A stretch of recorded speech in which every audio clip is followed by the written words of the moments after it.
अस्सलाम स्टूडेंट्स, आज हम 10th क्लास मैथ आर्ट्स का नेक्स्ट चैप्टर स्टार्ट करेंगे।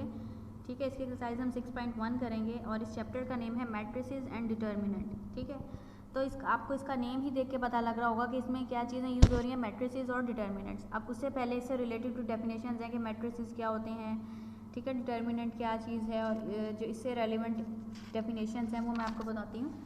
ठीक है, ताकि आपके करने में आसानी हो। ठीक है, अब ये जो डेफिनेशन है, सबसे पहले मैं आपको बताऊं कि रो क्या चीज़ होती है और कॉलम क्या चीज़ होती है। ठीक है, अब आप सपोज करें कि अगर एक मैट्रिक्स दी हुई है। ठीक है, मैट्रिक्स है 1 2 3 एंड 4। ठीक है, अब सबसे पहले मैट्रिक्स क्या चीज़ होती है स्टूडेंट्स, के कोई भी नंबर्स को हम अरेंज करें, ठीक है, और उसको ब्रैकेट्स के साथ इनक्लोज कर दें। अब जैसे लेट सपोज कोई भी नंबर है, रियल नंबर, जब 1 2 3 4 इसको मैंने अरेंज किया, फिर किससे बंद किया, मैंने ब्रैकेट से इसको इनक्लोज कर दिया, तो उसको बोलते हैं मैट्रिक्स। अब और मैट्रिक्स की जो प्लूरल फॉर्म है वो है मैट्रिसेस, और इसका जो सिंगुलर फॉर्म है वो है मैट्रिक्स। ठीक है, अब ये मैट्रिसेस अगर एक से ज़्यादा होगी तो हम मैट्रिसेस बोलते हैं। और उसके बाद अब देखना है कि इसके अंदर रो क्या चीज़ होती है और कॉलम क्या चीज़ होती है। स्टूडेंट्स, जो रो होती है उसकी जो डायरेक्शन होती है वो इस तरह होती है, हॉरिजॉन्टल। ठीक है, ये रोज़ हैं 1 एंड सेकेंड रो, और जो कॉलम होता है उसकी डायरेक्शन वर्टिकल होती है। ठीक है, ये एक रो, सेकेंड रो हॉरिजॉन्टल वे में, और जो वर्टिकल होती है ये vertical first column and second column. ठीक है, अब रो की डेफिनेशन, रोज़ की डेफिनेशन क्या है, horizontally arranged elements are set to form rose.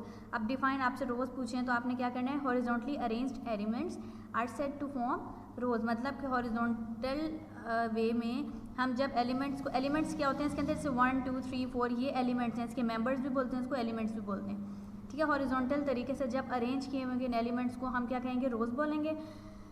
Columns क्या होता है कि vertically arranged elements are set to form columns. अब कॉलम्स क्या होंगे कि वर्टिकल अरेंजमेंट जो होगी एलिमेंट्स की, उसको हम क्या बोलेंगे, कॉलम्स। ठीक है, अब आपको कॉलम समझ आ गया।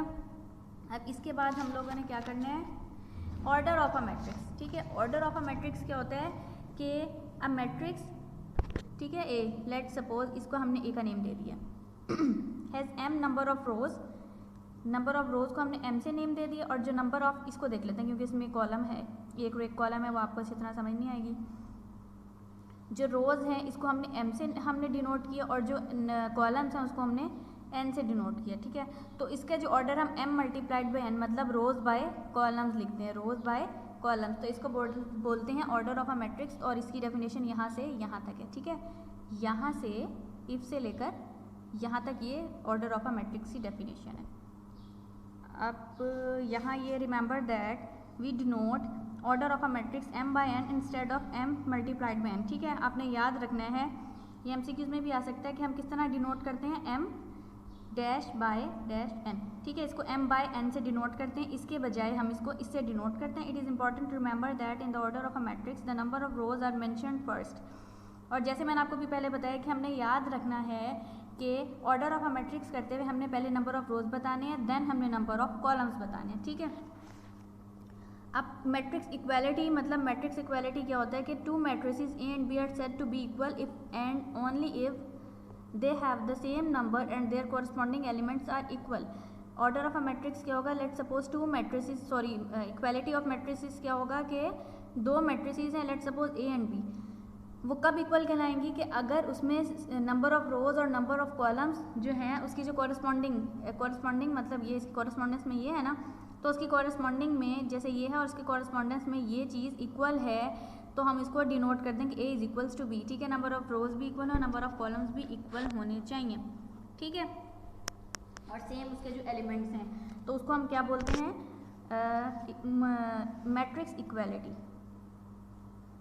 और इसके बाद ये फिर आप पढ़ लीजिएगा, आपको समझ आ जाएगी इसके अकॉर्डिंग है। अब हम एक्सरसाइज स्टार्ट करते हैं 6.1। इसके जो फर्स्ट क्वेश्चन इसमें पूछा है, उन्होंने हमें ये मैट्रिसेस दे दी हैं। फर्स्ट वाला क्या पूछा, what are the order of matrices A C and F. उन्होंने ए सी और एफ वाले का हमसे ऑर्डर पूछा। ठीक है, सबसे पहले हम ए वाले का लिखते हैं, ऑर्डर क्या है, और स्टूडेंट्स आपने इसको इसी तरीके से करना है जिस तरह मैं आपको ये करके दिखा रही हूँ। ठीक है, अब इसमें सबसे पहले हमने नंबर ऑफ रोज लिखनी होती हैं। ठीक है, अब हम नंबर ऑफ रोज लिखेंगे, number of rows, first row second row, तो नंबर ऑफ रोज कितनी हो गई 2, नंबर ऑफ रोज पूरा लिखना है, number of rows in matrix A 2 हो गई, ठीक है। अब नंबर ऑफ कॉलम्स COLUMNS, ठीक है, number of rows in column in matrix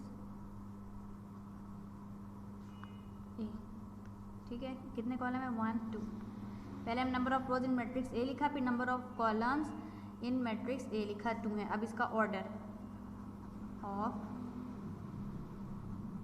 matrix A, आपको मैंने बताया था डेफिनेशन में कि हमने पहले ऑर्डर रोज का लिखना है फिर कॉलम्स का, तो 2/2। स्टूडेंट्स इसका जो सेकंड क्वेश्चन उन्होंने कहा है कि what are the orders of matrices B D and E, B D और ई के हमने ऑर्डर बताने हैं। बी भी इसी तरीके से है, वो फिर बी मैं आपको नहीं कराती, मैं डी भी फिर 3/3 हो जाएगा, ये भी ज़रा इजी है। तो मैं आपको ई वाला करके दिखाती हूँ कि ई वाला किस तरह है। इसका है -3 2 0, ठीक है। अब हमने उसी तरीके से लिखना है जिस तरह से हमने उसको पहले क्वेश्चन किया है। तो हम क्या करेंगे अब कि number of rows in matrix ई है ना, ये तो मैट्रिक्स ई कितने ही रो 1 है, तो 1 लिखेंगे। फिर नंबर ऑफ रोज, सॉरी रोज तो हमने लिख दिया, कॉलम इन मैट्रिक्स ई, कितने कॉलम है 1 2 3, तो कॉलम कितने हो गए 3। अब क्या है ऑर्डर ऑफ मैट्रिक्स ई, पहले हम आपको पता है रो का लिखते हैं फिर हम कॉलम का लिखते हैं, तो 1/3, ठीक है। अब इसी तरीके से स्टूडेंट्स इसके बाकी हैं पार्ट्स, वो आप खुद कर लीजिएगा। अब इन्होंने पूछा कि what element is in the second row and the third column of matrix D, मतलब कह रहे हैं कि अगर एक ये मैट्रिक्स डी है, ठीक है, तो उसमें वो कौन सा एलिमेंट है, वो क्या एलिमेंट है कि वो जो है सेकंड रो में शामिल हो और कॉलम में थर्ड में शामिल हो। अब स्टूडेंट्स ये देखें, अगर मैं इसको देखूं तो ये तो सेकंड रो तो है लेकिन ये थर्ड कॉलम नहीं है। अगर मैं इसको देखूं 1 को तो ये सेकंड रो तो है लेकिन ये कॉलम थर्ड नहीं है, क्योंकि इस तरह सेकंड कॉलम बन रहा है। और अगर स्टूडेंट्स मैं इसको देखूं, ठीक है, इसको देखूं तो 5 जो है वो सेकंड रो भी बन रही है, थर्ड कॉलम भी बन रहा है, क्योंकि यहाँ से ये चीज़ भी नहीं बन रही, ये भी नहीं बन रही, ये भी नहीं बन रही, तो ये सिर्फ जो 5 वाला है ये सेकंड रो में भी आ रहा है और ये थर्ड कॉलम में भी आ रहा है।